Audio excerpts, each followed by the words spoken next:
Here we are in the directory structure of Mac. I've got a Chapter 4 directory already set up. And that's within my COP4813 directory that I already have set up. You can see it here in my terminal interface. So I'm going to change directories on over to Chapter 4. And now we match.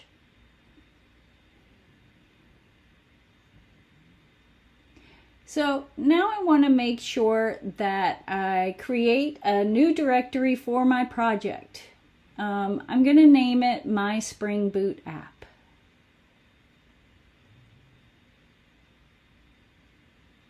Now I'm going to change directories over into My Spring Boot App. That's going to be the parent directory for my project, and you can see here it was in fact created. I'm going to keep pulling this interface over so you can see the visual of us doing this manually.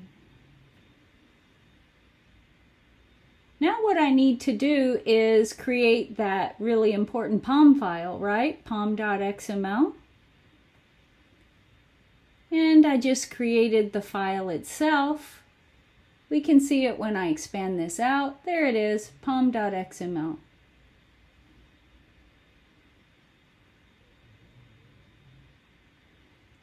Now I'm going to take a moment and open up pom.xml with Sublime Text. Let's see if we can find it here in the directory structure.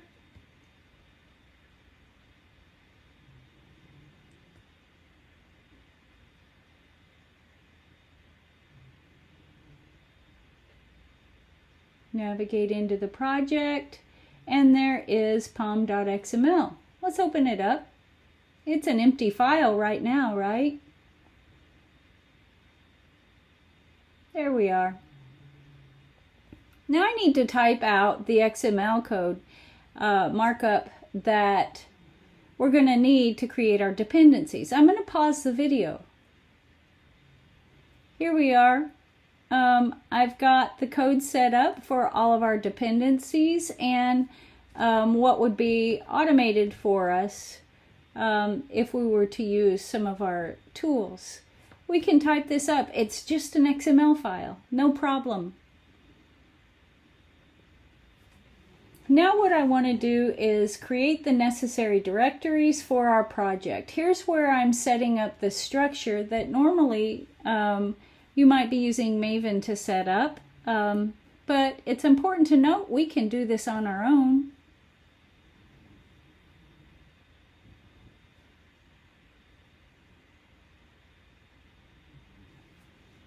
We've got the directory set up straight to My Spring Boot App and resources.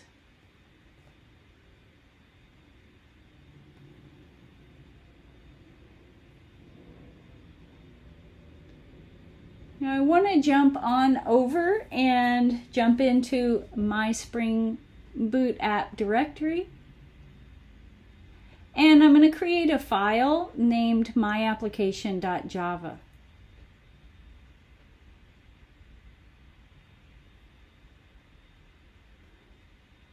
I'm going to use Sublime Text, jump over there and identify and open up My Application Java. Let's see if we can find it. There's the main directory we set up. There's resources in Java, there's COM, example, My Spring Boot App. There it is, myapplication.java, just where I told it to set up. Now we're going to type out our code. I'm going to pause the video real quick.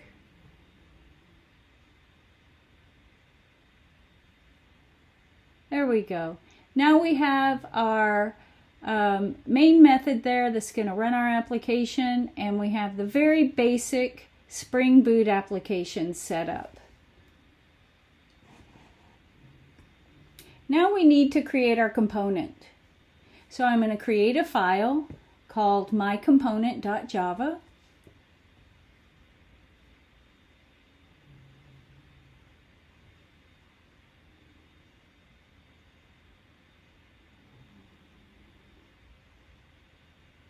So use Sublime Text, go over and open it up. There it is.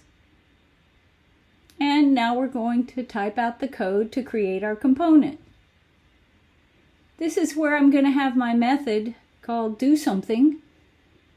I'm going to pause the video while I type this thing up.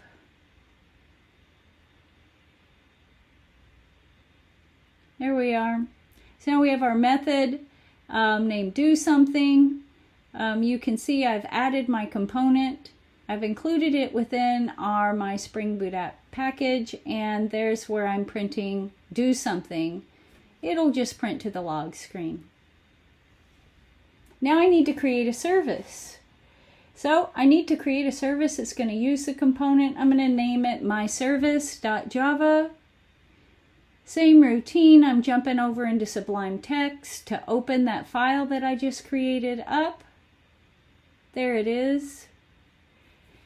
And now I'm going to use Java to create a service that will allow me to utilize that component. Pause the video. There's our code. You can see that I created the service, included it within the package, all of the necessary import statements, and we're going to use Java to include our call to do something there within our method.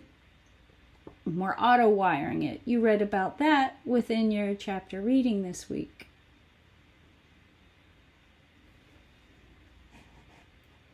Now we need to jump in and update our myapplication.java file to utilize the service. So I'm going to pause the screen real quick.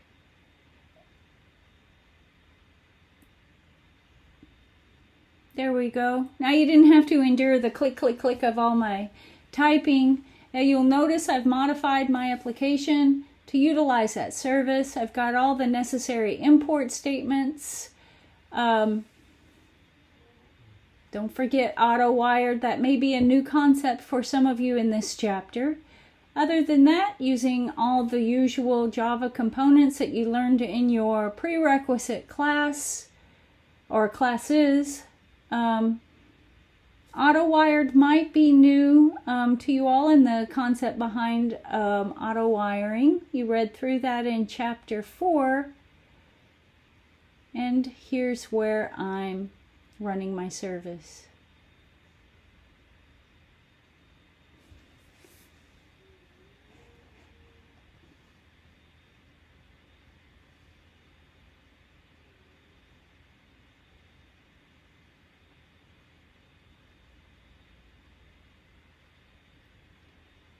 Now let's take a minute to take a look at what we're doing here.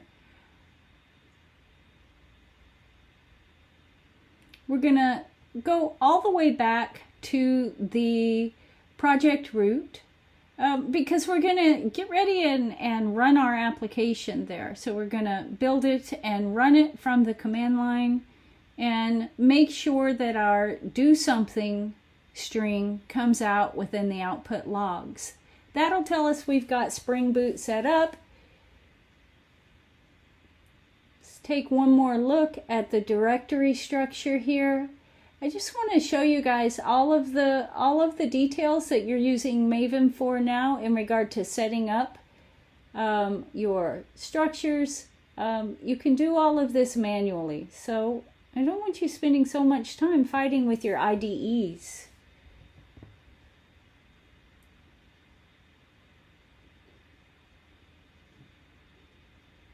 Now let's run this and take a look. Hopefully we've got Spring Boot up and running and can instantiate that service and simply put out do something within the standard output. I'm watching here for anything red, any errors, any problems along the way. It all looks pretty good. There's doing something. So you know that comes right from our file, and let's take a look. There it is right within our component. There's our output string. Since it outputted just fine, we know that we've got Spring Boot up and running. Let's add something to it. Make sure that we're comfortable with this. Now we're doing something amazing. Again, just to get everyone comfortable with doing this stuff manually. And there it is, doing something amazing. So hopefully this helps a little bit when you get frustrated with your IDEs.